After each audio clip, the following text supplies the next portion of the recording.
വിജയനെ രക്ഷിക്കണമെന്ന് ആഗ്രഹിക്കുന്ന ആളുകൾ വലിയ വർത്തമാനമൊന്നും പറയാതെ ലളിതമായി പറഞ്ഞാൽ മതി. എന്തിനാണ് കരിമണൽ കർത്ത 1.73 കോടി രൂപ വീണ വിജയന് കൊടുത്തത്? അത് പറഞ്ഞാൽ കേസ് തീർന്നു. കേരളം ഒറ്റക്കെട്ടായിട്ട് ഒരുമിച്ച് വിജയന്റെ കുടുംബത്തോടൊപ്പം നിൽക്കും.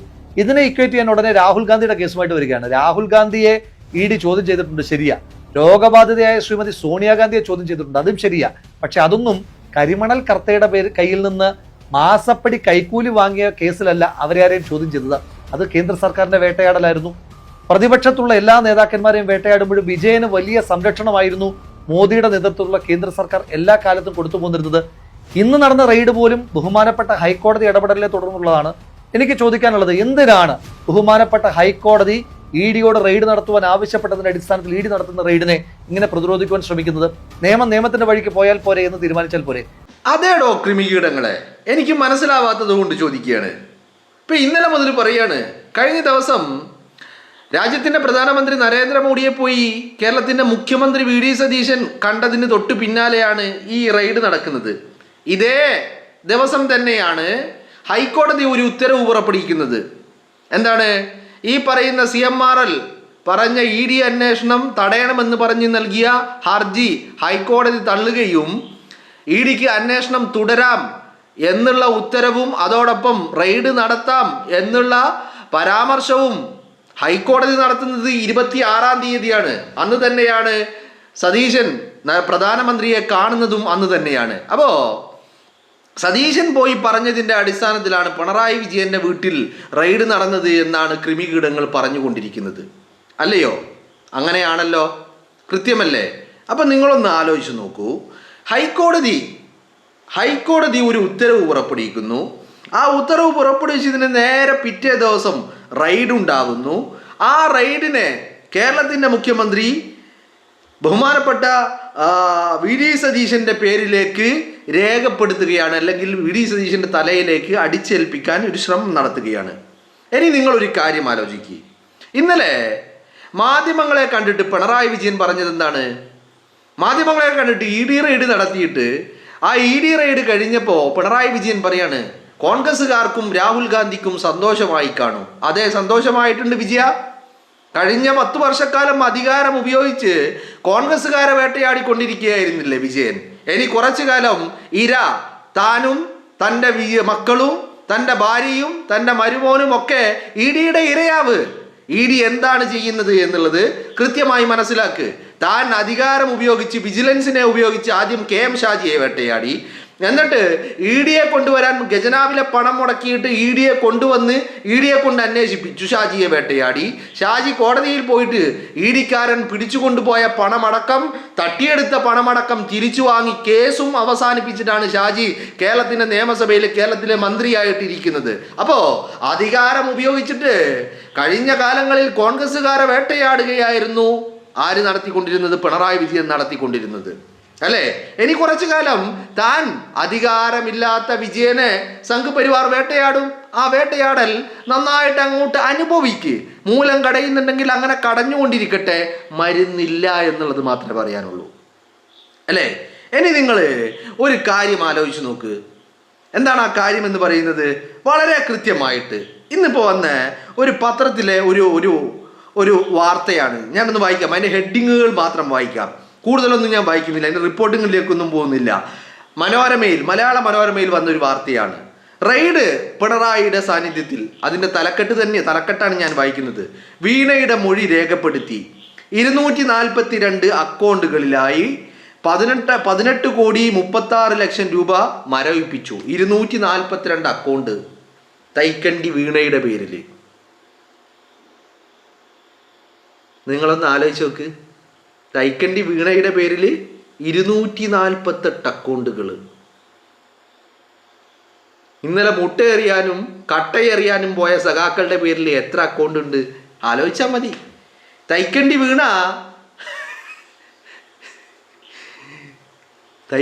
വീണയുടെ പേരിൽ 242 അക്കൗണ്ടുകളാണുള്ളതെന്ന്. എന്തക്കൗണ്ടാ? Bank account. ബാങ്ക് അക്കൗണ്ട് എന്തിനാ ഇത്ര ബാങ്ക് അക്കൗണ്ട്? 242 ബാങ്ക് അക്കൗണ്ട് ഒരാളുടെ പേരിൽ. എന്തിനാ ഇത്രയധികം ബാങ്ക് അക്കൗണ്ടുകൾ? നിങ്ങളൊന്ന് ആലോചിച്ച് നോക്കണം. അപ്പോൾ 242 ബാങ്ക് അക്കൗണ്ടുകൾ മരവിപ്പിച്ചു. ചോദ്യം ചെയ്യേണ്ടവർക്ക് സമൻസ് പിന്നാലെ. ഇവിടെ കൃത്യമായിട്ട് നടന്നിരിക്കുന്നത് എന്താണ് ആരാണ് പ്രതി?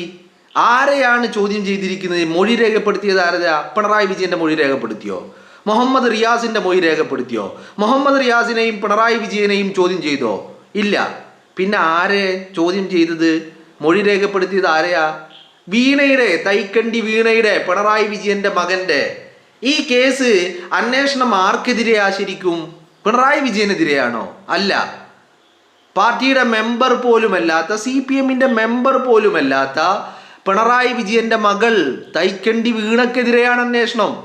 അപ്പൊ നിങ്ങൾ ചോദിക്കും, അങ്ങനെയാണെങ്കിൽ എന്തിനാ പിണറായി വിജയന്റെ വീട്ടിൽ പോയിട്ടെന്ന്? കാരണം ഈ തൈക്കണ്ടി വീണ, പിണറായി വിജയന്റെ മകൾ ജീവിക്കുന്നത് എവിടെയാണ്? പിണറായി വിജയന്റെ വീട്ടിലും ഭർത്താവായ മുഹമ്മദ് റിയാസിന്റെ വീട്ടിലുമാണ്. മനസ്സിലായില്ലേ? തൈക്കണ്ടി വീണ ജീവിക്കുന്നത് ഇവർ രണ്ടുപേരുടെയും കൂടെയാണ്. അല്ലാതെ തൈക്കണ്ടി വീണയുടെ പേരില് തൈക്കണ്ടി വീണ മറ്റെവിടെയും താമസിക്കുന്നില്ല. തൈക്കണ്ടി വീണ താമസിക്കുന്നത് പിണറായി വിജയന്റെ വീട്ടിലാ. അപ്പോൾ ഈ കേസുമായ അന്വേഷണത്തിന്റെ ഭാഗമായിട്ടുള്ള രേഖകൾ അവിടെ ഉണ്ടാകും എന്നുള്ള രീതിയിലാണ് അവിടെ അന്വേഷണം. മുഹമ്മദ് റിയാസിന്റെ വീട്ടിൽ മുഹമ്മദ് റിയാസ് പ്രതിയായതുകൊണ്ടല്ല. മനസ്സിലായില്ലേ? ഈ കേസിൽ ഇപ്പോഴത്തെ രീതിയിൽ പിണറായി വിജയനുമില്ല, നിലവിൽ പിണറായി വിജയനുമില്ല, മുഹമ്മദ് റിയാസും ഇല്ല. ഇനി ഇന്നലെ രേഖപ്പെടുത്തിയ മൊഴിയിൽ എന്തെങ്കിലും കിട്ടിയിട്ടുണ്ടെങ്കിൽ പിണറായി വിജയനോ മുഹമ്മദ് റിയാസോ പ്രതി ആയേക്കാം, അത്രയേ ഉള്ളൂ. അപ്പോൾ ശരിക്കും ഇത് പിണറായി വിജയനെതിരെയുള്ള അന്വേഷണമല്ല, അന്വേഷണം തൈക്കണ്ടി വീണക്കെതിരെയുള്ള അന്വേഷണമാണ്. ആ തൈക്കണ്ടി വീണ പിണറായി വിജയൻ അച്ഛൻ്റെ വീട്ടിലാണ് താമസിക്കുന്നത്. അതുകൊണ്ട് അവിടെ അന്വേഷണം നടത്തി. അച്ഛൻ്റെ വീടുകളിൽ താമസിച്ചിട്ടുണ്ട്, ക്ലിഫ് ഹൗസിൽ താമസിച്ചിട്ടുണ്ട് തൈക്കണ്ടി വീണ. മനസ്സിലായില്ലേ? കാരണം പിണറായി വിജയൻ ക്ലിഫ് ഹൗസിൽ താമസിച്ചപ്പോൾ അച്ഛൻ്റെ കൂടെ ക്ലിഫ് ഹൗസിൽ തൈക്കണ്ടി വീണ താമസിച്ചിട്ടുണ്ട്, വീണയുടെ മകൻ താമസിച്ചിട്ടുണ്ട്. അപ്പോൾ പിണറായി വിജയന്റെ കണ്ണൂരിലെ വീട്ടിൽ തൈക്കണ്ടി വീണ അവിടെ താമസിച്ചിട്ടുണ്ട്, അച്ഛൻ്റെ കൂടെയാണ്. അച്ഛൻ എവിടെയാണോ താമസിക്കുന്നത് അവിടെയാണ് താമസിക്കുന്നത്. പിന്നെ ഭർത്താവായിട്ടുള്ള മുഹമ്മദ് റിയാസിന്റെ കൂടെ. അതുകൊണ്ടാണ് മുഹമ്മദ് റിയാസിന്റെ വീട്ടിലും ഈ റെയ്ഡ് നടത്തിയിരിക്കുന്നത്. വളരെ കൃത്യമാണല്ലോ. അപ്പോൾ ഒരു കാര്യം വ്യക്ത, പാർട്ടിയുടെ ഒരു മെമ്പർ പോലുമല്ലാത്ത തൈക്കണ്ടി വീണയ്ക്ക് നേരെ നടക്കുന്ന അന്വേഷണം, ആ അന്വേഷണത്തെ എന്തിനാണ് അക്രമങ്ങൾ കൊണ്ട് സഖാക്കള് തടസ്സങ്ങൾ നിർത്തി അതിനെ തടയുന്നത് എന്തിനാണ് എന്നുള്ളതാണ് ഒരു ചോദ്യം. രണ്ടാമത്തെ ചോദ്യം എന്ന് പറയുന്നത്, കേരളത്തിൻ്റെ ഹൈക്കോടതി ഉത്തരവ് പുറപ്പെടുവിച്ചതിൻ്റെ അടിസ്ഥാനത്തിൽ രാജ്യത്തെ ഒരു അന്വേഷണ ഏജൻസി അന്വേഷണം നടത്തുമ്പോൾ ഭയമില്ലെങ്കിൽ, മടിയിൽ കനമില്ലെങ്കിൽ, തെറ്റ് ചെയ്തിട്ടില്ലെങ്കിൽ പിന്നെ എന്തിനാണ് അണികളെ വരുത്തി അങ്ങോളം ഇങ്ങോളം ആക്രമണം അയച്ചു വിടുന്നത്? ഇവിടെയും തീരുന്നുണ്ടോ? ഇനി നരേന്ദ്രമോദി ഭരിക്കുന്ന രാജ്യത്ത് പ്രധാനമന്ത്രി നരേന്ദ്രമോദി ഭരിക്കുമ്പോൾ നരേന്ദ്രമോദിയുടെ കൺട്രോളിലുള്ള അന്വേഷണ ഏജൻസി വന്നിട്ട് പിണറായി വിജയനെതിരെ അന്വേഷണം നടത്തുമ്പോൾ, പിണറായി വിജയന്റെ മകൾക്കെതിരെ അന്വേഷണം നടത്തുമ്പോൾ അത് കോൺഗ്രസിന്റെ തലയിൽ കെട്ടിവെക്കുകയും, ഇന്നലെ പിണറായി വിജയൻ, നിങ്ങളൊന്ന് ആലോചിച്ച് നോക്ക്, നരേന്ദ്രമോദിയെ കുറിച്ചോ BJP എന്നോ മിണ്ടിയോ? അങ്ങനെ ഒരു വാക്ക് നരേന്ദ്രമോദി എന്നോ അല്ലെങ്കിൽ BJP എന്നോ ഉള്ള ഒരു വാക്ക് പിണറായി വിജയൻ ഉരിഞ്ഞാടിയോ? പിണറായി വിജയന്റെ വാർത്താ സമ്മേളനം കേട്ടാൽ കോൺഗ്രസ് ആണ് രാജ്യം ഭരിക്കുന്നത്, രാഹുൽ ഗാന്ധിയാണ് രാജ്യത്തെ പ്രധാനമന്ത്രി എന്ന് നമ്മൾ തെറ്റിദ്ധരിച്ചു പോകും അല്ലേ? എന്തേ ഈ BJPക്കെതിരെ ഒരു അക്ഷരം മിണ്ടാത്തത്? എന്തേ നരേന്ദ്രമോദിക്കെതിരെ ഒരു അക്ഷരം മിണ്ടാത്തത്? നരേന്ദ്രമോദിയാണല്ലോ രാജ്യത്തെ പ്രധാനമന്ത്രി, നരേന്ദ്രമോദിയുടെ ഗവൺമെന്റ് ആണല്ലോ രാജ്യത്ത് ഭരണം നടത്തുന്നത്, ആ ഭരണത്തിന് കീഴിലാണല്ലോ എൻഫോഴ്സ്മെന്റ് ഡയറക്ടറേറ്റ് ഉള്ളത്. എന്തുകൊണ്ട് BJPക്കെതിരെയോ അല്ലെങ്കിൽ ഈ പറയുന്ന നരേന്ദ്രമോദിക്കെതിരെയോ പിണറായി വിജയൻ കമാ എന്നൊരക്ഷരം മിണ്ടുന്നില്ല? എന്തേ മിണ്ടാത്തത്? കാരണം ഒക്കെ ചങ്ങായിമാരാണ്. കഴിഞ്ഞ 10 വർഷക്കാലം പിണറായി വിജയന്റെ കയ്യിൽ അധികാരമുണ്ട് എന്നുള്ള കൺസിഡറേഷനിൽ പിണറായി വിജയനെ സംരക്ഷിക്കുകയായിരുന്നു അവര്. ഇപ്പോഴും മകൾ അകത്താകുമെന്നുള്ള ഉറപ്പ് പിണറായി വിജയനുണ്ട്. അപ്പോൾ അത് തനിക്കെതിരെയുള്ള അന്വേഷണമാക്കി അതിനെ വഴിതിരിച്ച് തനിക്കെതിരെയുള്ള അന്വേഷണമാണെങ്കിൽ അത് പാർട്ടിയെ തകർക്കാൻ വേണ്ടിയുള്ള അന്വേഷണമാണെന്ന് പറഞ്ഞ് സഖാക്കളെ റോട്ടിലിറക്കി ഈ അന്വേഷണത്തെ തടയാനുള്ള ശ്രമമാണ് നടത്തിക്കൊണ്ടിരിക്കുന്നത്. അല്ലേ? നിങ്ങളൊന്ന് ആലോചിച്ച് നോക്ക്. കൃത്യമല്ലേ? ഇനി ED പിണറായി വിജയന്റെ വീട്ടിലെന്നല്ല, ED രാജ്യത്ത് പല ആളുകളുടെയും വീടുകളിൽ റെയ്ഡ് നടത്തിയിട്ടുണ്ട്. ED പല ബിസിനസ്മാൻ, രാഷ്ട്രീയക്കാര്, അങ്ങനെ പല ആളുകളുടെയും വീടുകളിൽ ED റെയ്ഡ് നടത്തിയിട്ടുണ്ട്. ആ വീടുകളിൽ ആ വീട്ടിൽ ഒരു ജോലിക്കാരി, ഒരു വേലക്കാരി, ഒരു ജോലിക്കാരൻ, ഒരു സെർവൻറ്റ്, അവരെ പോലും ഉണ്ടെങ്കിൽ ആ വ്യക്തികളെ പോലും അനങ്ങാൻ വിടൂല.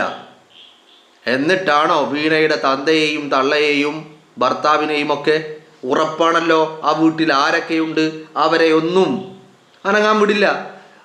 വേലക്കാരി ഉണ്ടെങ്കിൽ വേലക്കാരിക്ക് പോലും പുറത്തേക്ക് പോകാൻ അനുവാദം നൽകാറില്ല.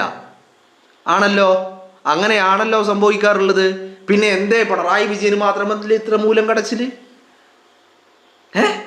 പിന്നെ അപ്പം ഞാൻ ചോദിക്കുന്നത്, രാജ്യം ഭരിക്കുന്നത് BJP, രാജ്യത്തെ പ്രധാനമന്ത്രി നരേന്ദ്രമോദി, എന്നിട്ടും രാഹുൽ ഗാന്ധിയുടെയും കോൺഗ്രസിൻ്റെയും തലയിൽ ഈ റെയ്ഡിൻ്റെ ഉത്തരവാദിത്വം അവരാണ് ഇതിന് പിന്നിൽ എന്ന് പറയുന്നതിൻ്റെ അതിൻ്റെ പിന്നിലുള്ള പരമാർത്ഥം എന്താണെന്ന് മനസ്സിലാവുന്നില്ല. അതിൻ്റെ പിന്നിലുള്ള ചേതോവികാരം എന്താണെന്ന് മനസ്സിലാവുന്നില്ല. എന്താണെങ്കിലും വിജയനാണെങ്കിലും വിജയൻ്റെ ക്രിമികീടങ്ങൾക്കാണെങ്കിലും തോൽവിയിൽ ഇത്രയധികം അരിശം കോൺഗ്രസിനോടുണ്ട്, UDF-നോടുണ്ട് എന്നുള്ള കാര്യം വ്യക്തമാണ്. അല്ലേ? ഇനി ഇത് മാത്രമല്ല, ഒരു കാര്യം ഉറപ്പാ, ഇത്രയും ദിവസം കഴിഞ്ഞ 10 വർഷക്കാലം ഒക്കച്ചങ്ങായിമാരായിരുന്ന ആളുകൾ ഇപ്പം സംഘപരിവാർ പിണറായി വിജയനെ കൈവിട്ടിട്ടുണ്ടെങ്കിൽ അതിനൊരൊറ്റ കാരണമേ ഉള്ളൂ, പിണറായി വിജയൻ്റെ കയ്യിൽ അധികാരമില്ല. കാരണം കഴിഞ്ഞ കാലങ്ങളിലെ 10 വർഷം പിണറായി വിജയൻ അധികാരം ഉപയോഗിച്ച് RSSന്റെ ഏജന്റ് പണിയെടുക്കുകയായിരുന്നു നടത്തിക്കൊണ്ടിരുന്നത്. അപ്പോൾ അന്ന് RSSന് പിണറായി വിജയനെ വേണമായിരുന്നു. കാരണം കേരളത്തിൽ അവരുടെ അജണ്ടകൾ നടപ്പിലാക്കാൻ അവർക്ക് മറ്റു വഴികളില്ലായിരുന്നു. മനസ്സിലായില്ലേ? ഇന്ന് ആ പിണറായി വിജയൻ RSSനെ സംബന്ധിച്ചിടത്തോളം ഒരു അനാവശ്യമാണ്. അതുകൊണ്ട് തന്നെയാണ് പിണറായി വിജയനെ പൂട്ടാൻ അവരിറങ്ങിയിരിക്കുന്നത്.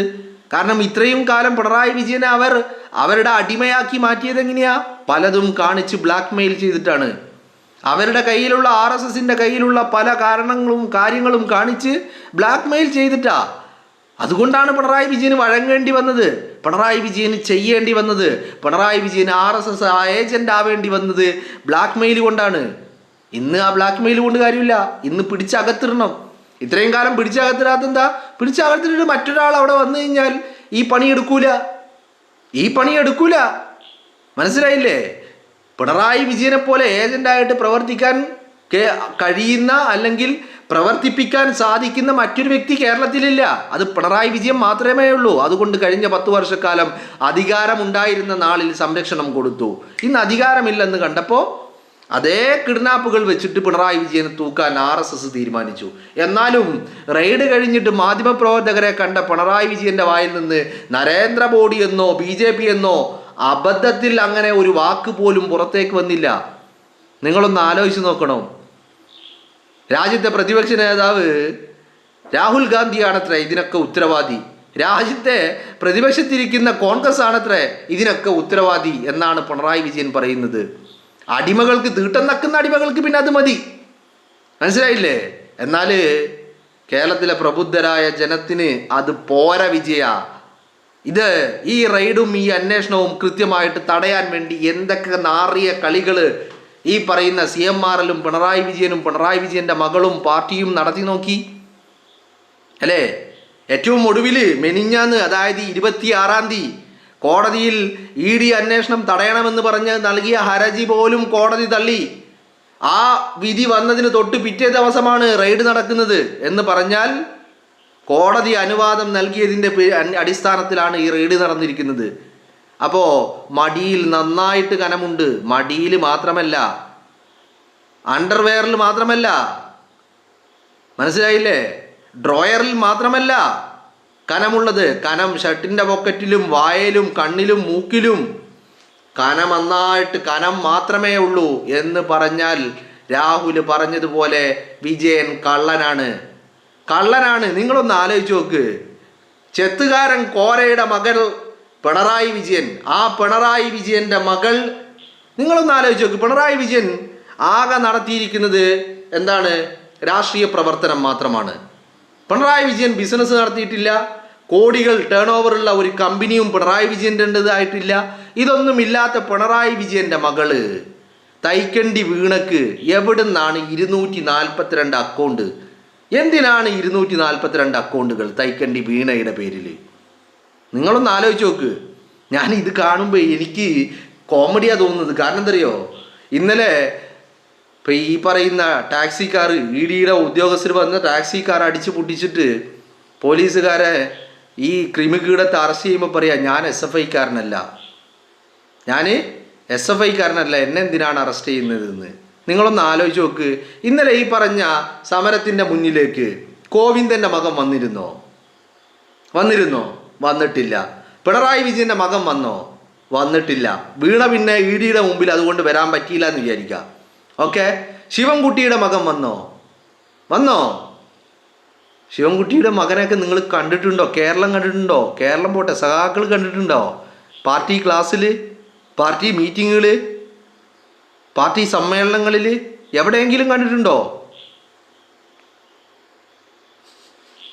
സഖാക്കൾ ഈ ക്രിമികീടങ്ങൾ കേസും പിടിനാപ്പുമായിട്ട് നടക്കുക എന്നല്ലാതെ നിങ്ങളൊന്ന് ആലോചിച്ച് നോക്കി. ഏത് സഖാവിനാണ് 242 അക്കൗണ്ടുള്ള? ഞാൻ ഈ ക്രിമികീടങ്ങളുടെ കാര്യം ചോദിക്കുന്നത്, നേതാക്കന്മാരുടെ അല്ല. നേതാക്കന്മാർ 242 അക്കൗണ്ട് മാത്രമല്ല, 242 കോടിയുടെ ആസ്തികൾ ഉണ്ടാക്കിയിട്ടുണ്ട് ഇവർ ഈ പാവങ്ങളെ പറ്റിച്ചിട്ട്. അത് വേറൊരു കാര്യം. ഞാൻ പറയുന്നത് അതല്ല. ഇന്നലെ സമരത്തിനിറങ്ങിയ ഏത് സഖാവിനാണ് 242 അക്കൗണ്ടുള്ള? അപ്പോൾ ഈ ചെത്തുകാരൻ കോരയുടെ മകനായ പിണറായി വിജയൻ, ആ പിണറായി വിജയൻ്റെ മകൾക്ക് എന്തിനാണ് 242 അക്കൗണ്ട്? നിങ്ങൾ പറ.